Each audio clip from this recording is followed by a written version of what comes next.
back to your place. He's like, girl, I live over there. She's like, where? He's like, I'm living right over here, girl. She's like, what's wrong with you? It's birthdays, girl. Yeah, no questions.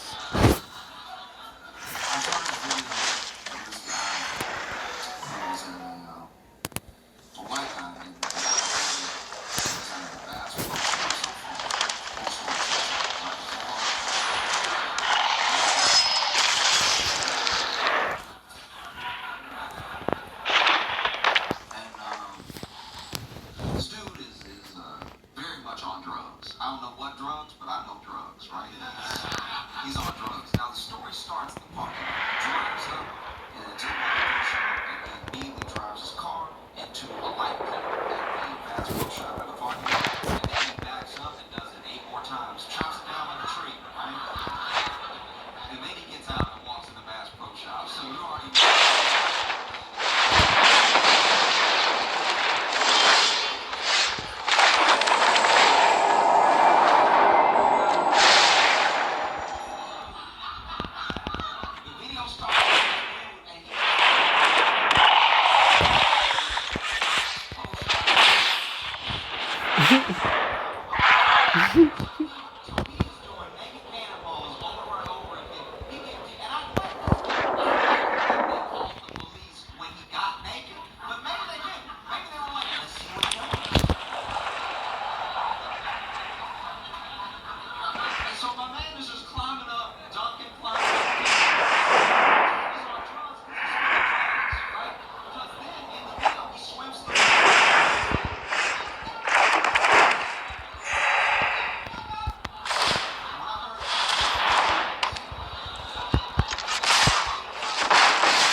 climbing up some of the rocks, right? So then they turn, please right there, they turn, and when they turn to him,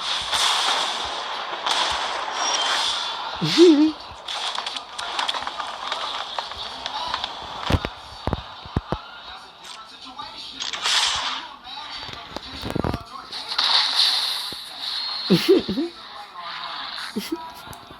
that'd be a problem.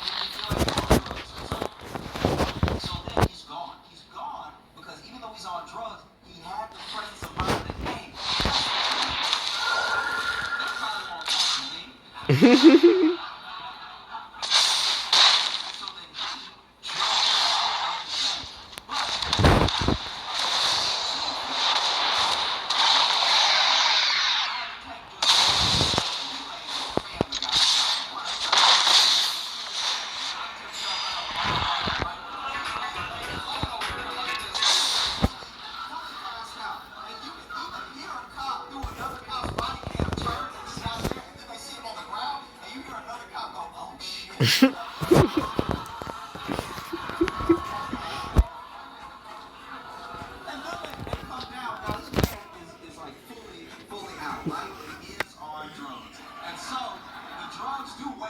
just in time, because now the cops are over, right? I don't know if they actually grabbed his wrist yet or anything, but this dude immediately wakes up on drugs, flips over, and kicks one of the cops in the balls, right? So that cop goes down. I don't know what to call him for, but he's not getting back up for a minute, okay? And now the cops are all have big G's because they're like, okay, we got a live one here. Like, we got a lot of fight in them, right? And I almost never feel bad for the police, but in this instance, I feel pretty bad for those officers because they try to catch a dude who is on drugs and naked and wet, so he is very hard to catch. Basically impossible. Because every time they grab this man, he over here like, no.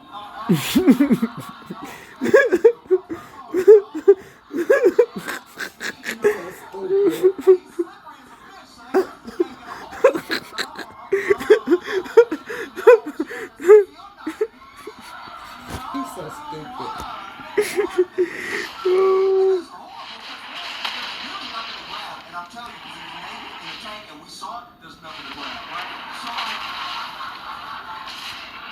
So they are fighting to catch this dude. They finally get a hold of him because I think they just been drying him off this whole time. You know what I mean?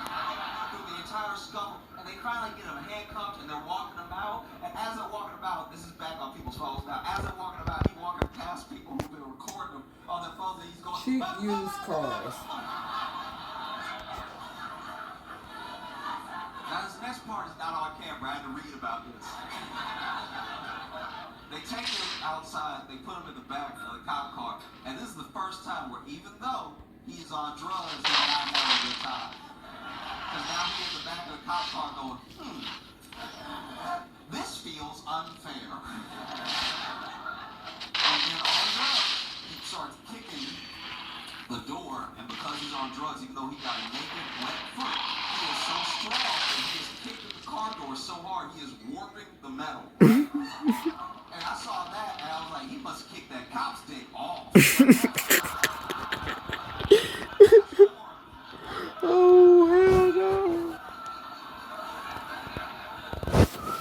Police had to come out and make a statement the next day where they were like, we hope that his actions on camera will lead to better decisions in the future.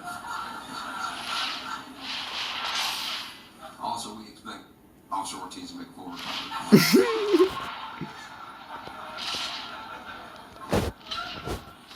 I try to inflict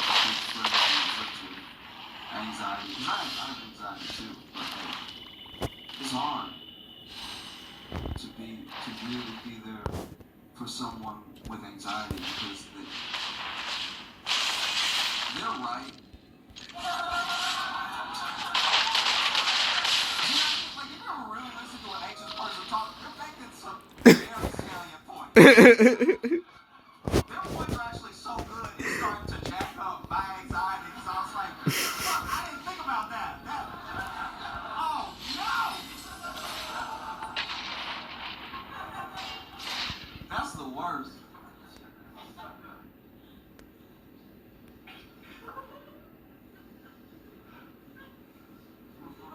I'll tell you this, one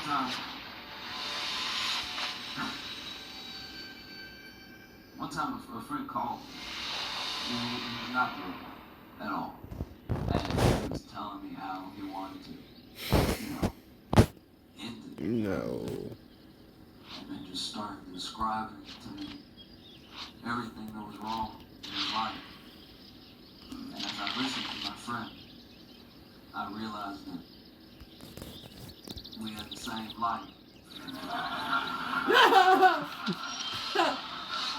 Hell no. And I'd be lying if I said I didn't get a little defensive. Because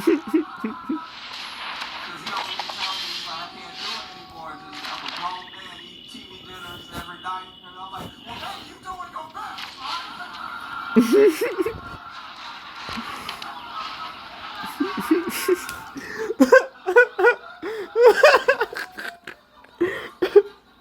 Maybe you doing your best. Open mics every night to a bunch of people who just feel like I'm bothering them while they try to watch the game. I'm like, well, maybe you don't get better like that.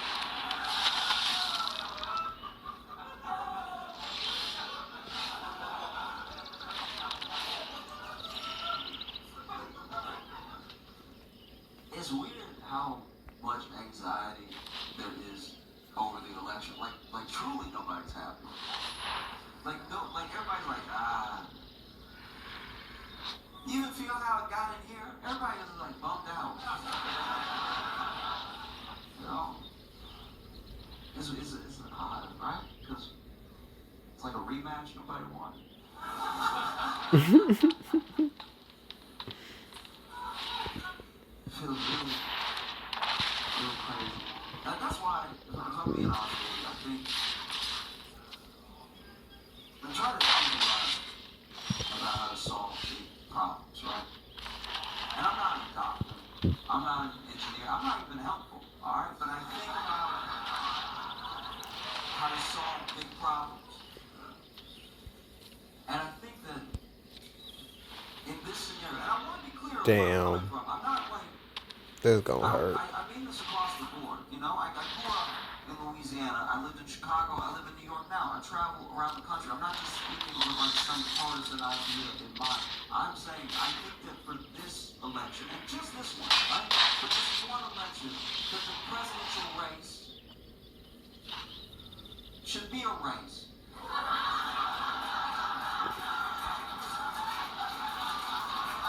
Oh shit, he's stupid. Because no matter who wins, I think we will be more astonished than upset. You know what I mean? Like, no matter who wins, we're gonna be like, I didn't know he had it in him. That's wild.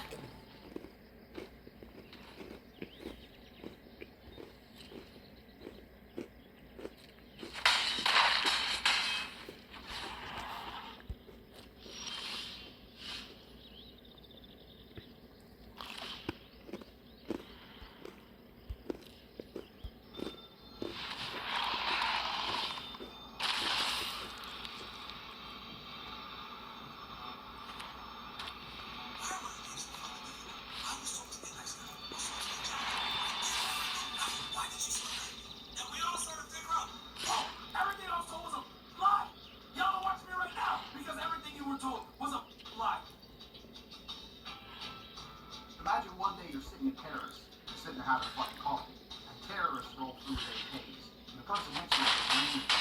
You're gonna stand there like, waiting to die like a motherfucker. I'm gonna be like, bang, oh, I've seen that before. Okay, who duck and dive and take one terrorist out, next get the AK, go Rambo, take out all the fucking guys. Reviewing a 180-page manifesto reportedly written by a shooter, where he describes his perceptions about the dwindling size of the white population. So if you guys decided that you weren't gonna sleep with a bunch of Chads who were gonna use you, there wouldn't be Chads that were using you guys. You know what I mean? But the problem is that women want to sleep with Chads who are using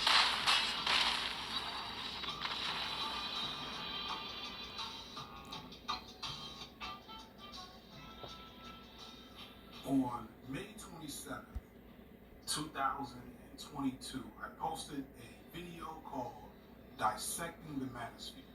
It was 90 minutes long, and believe it or not, it was supposed to be longer, but the deadlines and technical difficulties that I had at the time forced me to bring it out in parts. Because I had to separate time between the video One win, one loss. until at the end of the whole project, I had 6 hours worth of talking about the manosphere. My graduate studies had engaged with the manosphere, red pill, incel world, and I felt like I had some pretty good and unique things to share on the topic. And I still kind of didn't want to do it. Despite that, I had a ton of people since then reach out to tell me that these videos helped them and changed the way they looked at the world of themselves. And it's amazing to hear that and to know that I can make something that helps people and affects the world in a positive way. Also, the first video has made me about $10,000 as of time of life. Now, I would make videos for free if I had to. I literally did for about a year and a half, and I have been helping young boys and men since I was a young man myself, as a mentor, a teacher, a social worker, 2 professions that are not known for paying well. So it's never been about the money when it comes to stuff like that. The second video, Connecting the Manosphere, has also made me a little over $10,000 since coming. The third video, Understanding the Black Manosphere, has only made me about $5,000 because it got demonetized after a few months. I believe because I called Kevin Samuels, which he is. Go watch the video for details. So aside from all the help that those videos provided for a lot of people, it also definitely helped me. And, you know, kind of revealed a pattern that I think was interesting to engage with. But more than that, I'm not the only person to make manosphere-related content or make money off of it. In fact, the most profitable creator of manosphere content, probably in the last couple of years, is one Andrew Tate. Between 2022 and 2023, Andrew Tate emerged as the undisputed king of the manosphere. Ironically, while never actually being in charge of a single social media platform for the most part, instead, through a pretty ingenious scheme, Tate created an online course called Hustlers University. And through this course, thousands of other channels on YouTube, TikTok, Instagram, and Twitter began to share any content he was connected to. All he had to do was go on the countless Red Pill podcasts and do interviews and let his army of bots, literal and figuratively, do the work for him. Via the subscriptions to Hustle University, Tate was said to be making millions of dollars a month, though it's hard to pin down actual numbers. And all this money is coming from mostly young men and boys drawn in by his lavish lifestyle, charismatic personality, and willingness to take advantage of their insecurities with the promise of helping them become financially independent. Well, I can't see where you. Despite what I just described to you, this is probably the most honest thing that Tate has done to make money since he was a kickboxer. It's fun and good to shit on Andrew Tate, but I've been thinking a lot about his role and my role in this whole content creation equation. In many ways, we have the same job description. Well, I, of course, have very different goals in mind and very different content overall. At the end of the day, my target audience and the strategies I use to reach it are the same as Tate's. Our product is different, but the genre is the same. This occurred to me after watching a video from the editor of this video, Zatzman. Zatzman, a smaller creator with a genuine interest in the manosphere and related self-help content, had this epiphany that regardless of his role in debunking the manosphere content, he was still a part of a larger apparatus that didn't seem to have a beginning nor an end. And even as he was doing good work and making good content, it was still serving that bigger function at the end of the day, and worked against his intentions and goals and just desire to be creative. A little bit of an element of, utility of it, because we live in an age where everyone has access to a smartphone and the internet. Everybody can post their opinions everywhere at any time about everything. It's a little bit frustrating at times when you see the kinds of things that get popular. I'm like, well, I can understand and empathize why those things become popular. At the same time, part of me is just like, okay, people are ridiculous, and it feels like you're fighting this endless fight against human ignorance and stupidity. I value good, genuine criticism, good analysis, because art genuinely helps you understand yourself, how you relate to the world. But with this manosphere content, I was just like, there's not that much to really glean from it. Once you understand the basic principles of how to interact socially, how to carry yourself, simple basic dating advice. It doesn't matter if it's through an app or in person, etc., etc. The general principles stay relatively the same. There's an information threshold to this, and it feels like you're in a hot tub, and you're just in the hot tub with all the fluids and everything. It's just constantly mishing and mashing over and over again. And eventually you prune up, and you're like, okay, I gotta get out of the hot tub. I think that's a good analogy. That's an excellent analogy. That's an excellent analogy. That is definitely. This is an interesting and not overly discussed part of the whole manosphere discourse. I don't think enough people have stopped to ask how and why the manosphere, Red Pill, MGTOW, Incel, and whatever communities work not just as social groups and social problems to be addressed, but also as a valuable economic engine for content creation and the ramifications of what that means. There's always talk about if I'm honest, I've never felt like framing it as a battle between two groups in online content creation made much sense. Instead, we're going to look at the manosphere as a manifestation of bigger forces than anything we do here on YouTube or any other social media platform. And we're going to look at those forces in this bigger system and critique how all of us function in that system in order to find more efficient solutions, or at least something new and interesting to say about this problem. So yeah, there won't be a whole lot of dunks and debunks in this one, but it's still going to be a fun, informative ride. It's also going to go a lot of places.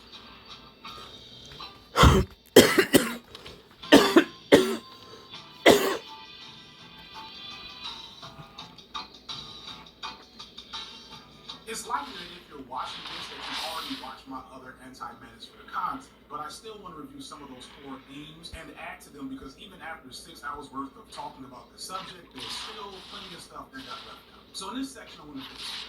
For instance, so many people see the manosphere as a modern phenomenon, when really the only modern aspect of the manosphere is social media. The ideals and themes and aesthetics that we see in the manosphere today are not new. 15 or so years ago, you had Tucker Max books, Mystery, the Pickup Artist, The Man Show. And those are just the ubiquitous elements that broke into the mainstream. These shows and books were anti-feminist and misogynistic, but a bit less overtly hateful toward women compared to their modern counterparts, but the framework and the ideology is still there. It's probably hard to imagine, but manosphere pro-man rhetoric doesn't always start with misogyny and women. I used to watch the Man Show. It was funny and stupid. Very, very dumb. There have been various consortiums, coalitions of men coming together to uplift men. The mythopoetic men's movement of the 1990s is where That's not even necessary. What's that? we often see that term as something I'm talking to the, just talking to myself. It's like, you already won, motherfucker. You didn't have to do that. One of the earliest modern actions of a manosphere comes in the form of the men's liberation movement. And for a time, it was a very progressive, almost feminist entity with an ideology that sounds more like soy boy stuff that me, Warren Main, and Noah Samson talk about today. Men's liberation discourse walked a tightrope from the very beginning. First, movement leaders acknowledged that sexism had been a problem for women, and that feminism was a necessary social movement to address gender inequities. But they also stressed the equal importance of the high costs of the male sex role to men's health, emotional lives, and relationships. In short, they attempted to attract men to feminism by constructing a discourse that stressed how the male role was impoverished, unhealthy, and even lethal for men. But there was eventually a schism among this group and various others, resulting basically in a split between the pro-feminist men's movement and the anti-feminist movement. And at the core of this split is basically what the modern mainstream is today. Both groups agree that traditional male roles and the reality of men is a problem. The pro-feminist group sees that as an issue of patriarchy and capitalism, and things that, if you understand real sociological phenomenon, make a lot of sense. Men cannot play traditional roles because the tools to play those roles are denied to them by various systems such as capitalism, etc.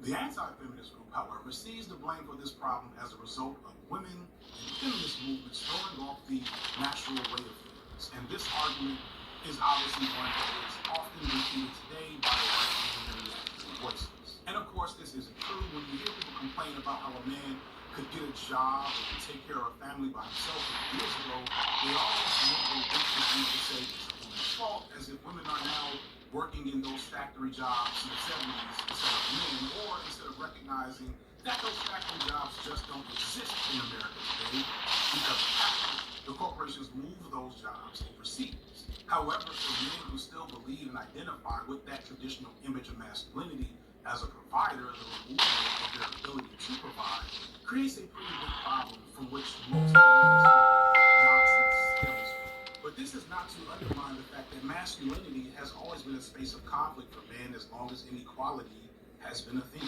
One of the best examples of this is how the argument of what's happened to the real men has been recurring over and over for like the last 100 years. There's a great Twitter thread from Paul Freire, a newspaper researcher from Calgary, where he maps out this piece about men becoming less manly all the way to the late 1800s. They're saying the exact same thing we're saying now, which begs the question, at what point has real manhood existed? And the real answer to that is kind of never. Masculinity has always been in a state of conflict, and I'd argue that this conflict is a byproduct of capitalism and the competition that capitalism requires from men in order to compete for a limited amount of resources in a system that is designed to ensure that a certain amount of men will always fail. Asshole. And it's no wonder that we see a spike in manosphere activity coming out of COVID.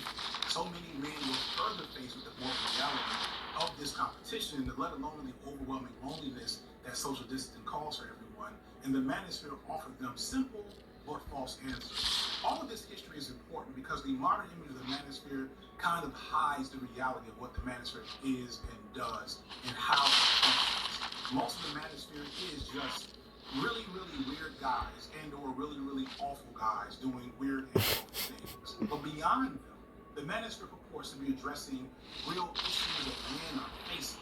issues that men have been facing. And while they do a very poor job of it overall, it shouldn't be missed that on multiple levels, many men find That's a good place to in end. the manosphere for understandable and predictable reasons. Where men have limited economic opportunities and where there are too many men, right, you'll see more incels.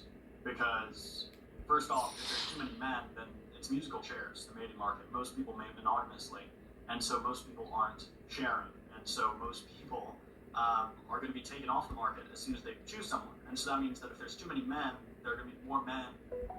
Even if all of them are perfectly marriageable, let's say, and that's not necessarily true, you're going to have more men excluded from the mating market.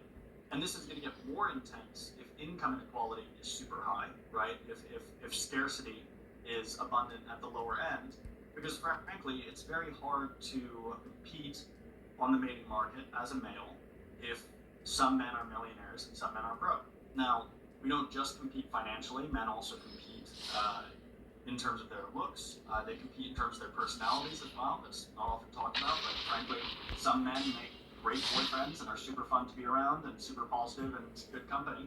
And some are, intolerable and abusive. I think the problem is that we completely conflate the worst aspect of the ideology, which everybody who has any vulnerability that might make them susceptible to that ideology, and we're throwing it all into one big bucket. You have the same set of problems or the same set of initial issues: wage stagnation, social isolation, urban sprawl, lack of livable cities, blah blah blah.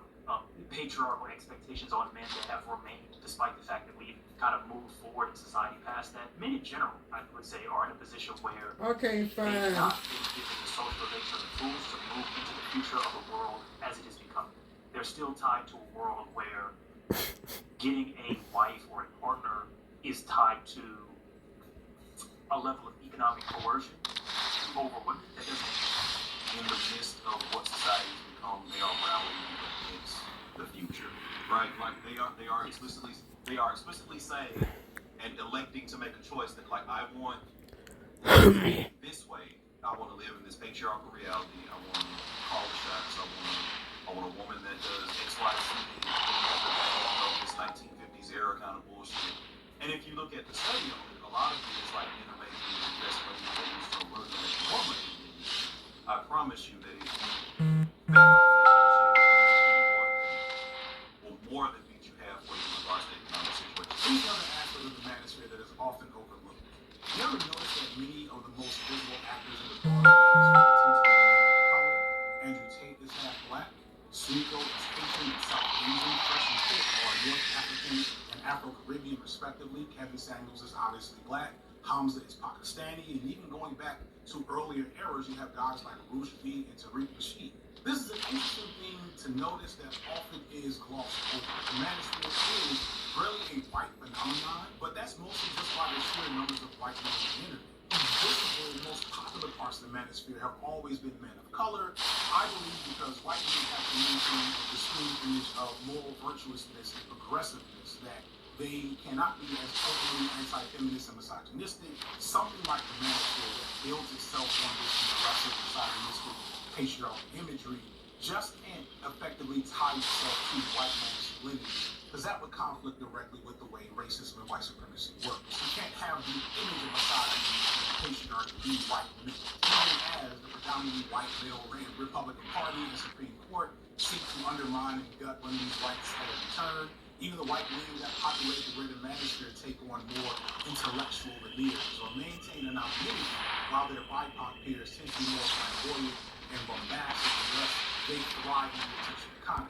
So there's some weirdness going on there, but it shouldn't betray the fact that the manosphere as a whole is genuinely racially diverse. I've spoken at length about the black manosphere, but there's also the phenomenon of Asian American participation as well.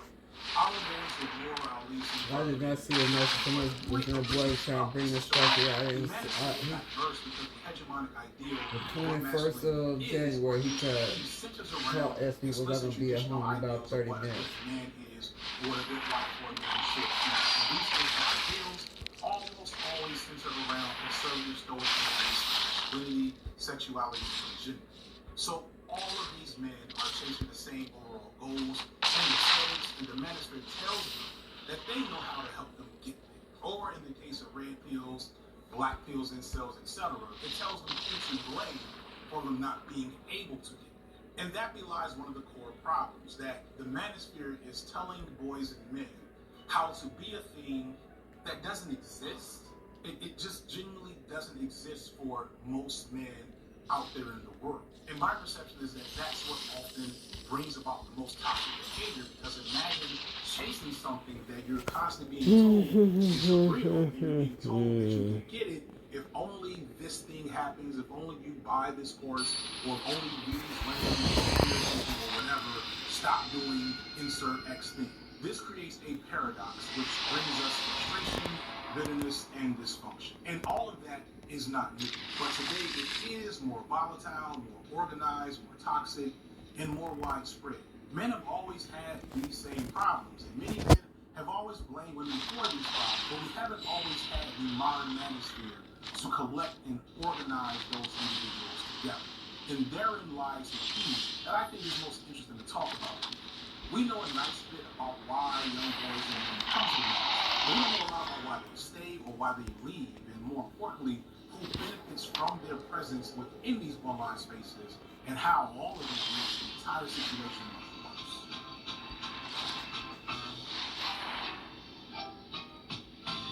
I'm kind of an expert on manosphere at this point, which probably isn't saying a lot. There isn't a ton of research on the manosphere for various reasons. One which I alluded to in my first minute, which is that there's an overall reticence to study men as a troubled population from an explicitly gender standpoint, or God forbid, to study white men as an explicit population and not just as a default population to measure everyone else against. I vividly remember being in grad school in like maybe 2014, telling one of my professors that I wanted to study Gamergate, and she was like, "What's that?" And as I explained it to her, I saw her eyes rolling back. She told me to consider finding something more significant to study. A year later, Elliot Rodgers committed the first of several incel-related shootings in the last decade. Thankfully, today the topic is being taken more seriously, but it takes a while for academia to fully dig into a new topic, so there just isn't a lot of research on the manosphere. Hence, there is a pretty low bar for being an expert on the manosphere. But to remedy this, I actually did a little bit of independent research. And I'm going to talk about this research in that section. I want to be clear, this is not academic level research. I actually have a real background in academic and professional research and design, and this was not that. There was no review board, there was no oversight and development of these questions, or appropriate ways to identify and collect population samples or accumulate data. Real academic surveys can take weeks, months, maybe even years to develop over time. I literally made this in a day. So as I talk about these findings, understand that they rank low in the scale of empirical quantitative research, all right? Unlike other times, do not cite me on this. That said, I found some interesting shit. So I posted this survey on Men's Live, a Reddit board dedicated to healthier engagement with discussing masculinity and the problems of men. I highly suggest for those of you looking for a more productive, healthy community of men to talk to while trying to figure shit out. I also sent it to Red Pill Exit, Incel Exit, to other Reddit boards with self-explanatory names, and I posted it on my YouTube channel page. And the goal was just to collect that info from as many places as possible. Not so much the manosphere itself, but its former members. Before doing this research, I had a few theories and typologies on what I expected. My first theory is that most men spend a relatively short time. That guys That's the door behind us. go out, which also made me believe that the most active door behind us? Next door. Oh. There's literally a door right on the side of the window to the house next door. But overall, I think older men tend to find the antics and behavior of men in the manosphere to be ironically emasculate and undesirable. Get out. Get out. Get the megaphone. You ugly. You see me? This is the worst. Further over time, most men within a normal range. What the fuck is that van doing? There is a van pulled up next to your car.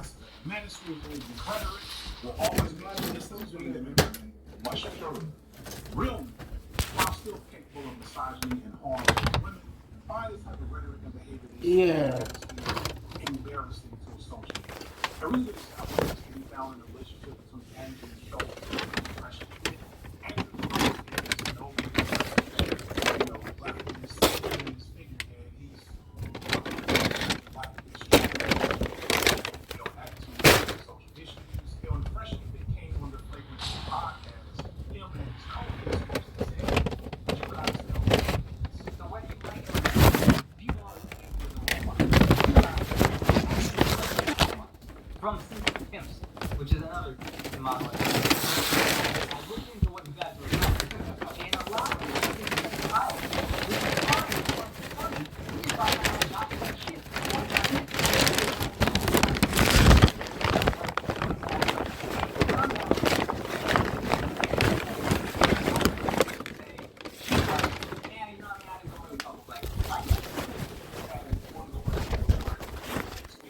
Fresh and Fit, this loser duo, and Schultz and his partner, two podcasts who are much bigger, much more popular. You actually watched their podcast. I'm a 40-year-old man who's happy when I watch their podcast.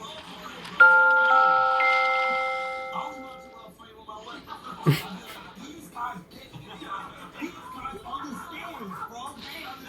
They understand. When you go and look at the comments on that video, you kind of get an idea of how normal, everyday guys think about the manosphere and their big-time avatars.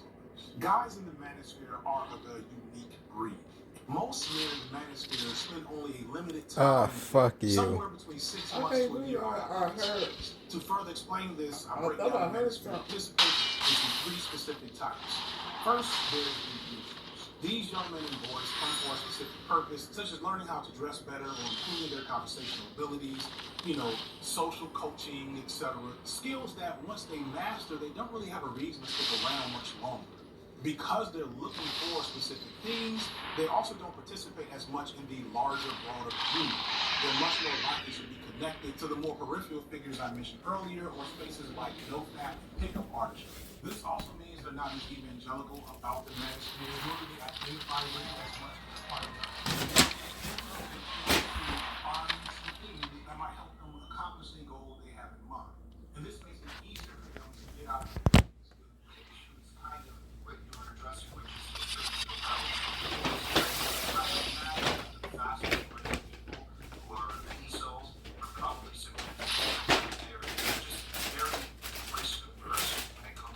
approaching and talking to people. They don't want some random guy walking up to them and bothering them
sometimes they just wander into it from other anti-SJW spaces or consummate meetings. Sometimes they start out with their goal to say that they're right, they end up sticking around, possibly because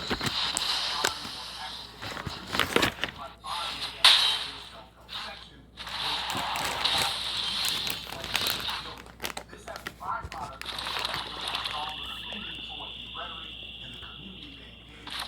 Community is highly underrated. I'll talk about it later. But each side is one, which means it often takes a whole lot more effort to positive development such as a new romantic success or out. Also over time, we might recognize that the toxic dating cycle that the management is probably not good. And the constant infighting and the public derision for associating with such a toxic youth can lead out of boredom or shame. This is the group that might even be reachable through a YouTube video or even a debate that exposes them to better ways of thinking about the issues and hopefully better ways of building. This group is probably the largest or maybe the most visible part of this community and probably spends up to a year over on anything. And then lastly, most concerningly is the life. This is a their vulnerability to manage their rhetoric is stronger or enhanced by other factors such as appearance, difficulties improving their economic or social status, and possibly along with the absence of forces and resources that will keep them out. They don't have a strong support system that can see what they're going through and figure out a way to get them to the other side. They're mostly just stuck in whatever environment they're in. For these folks, they begin to really identify with the rhetoric.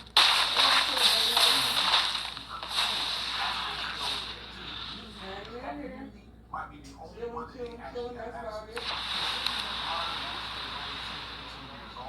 It's hard to say. There's a prominent member of the Black Manosphere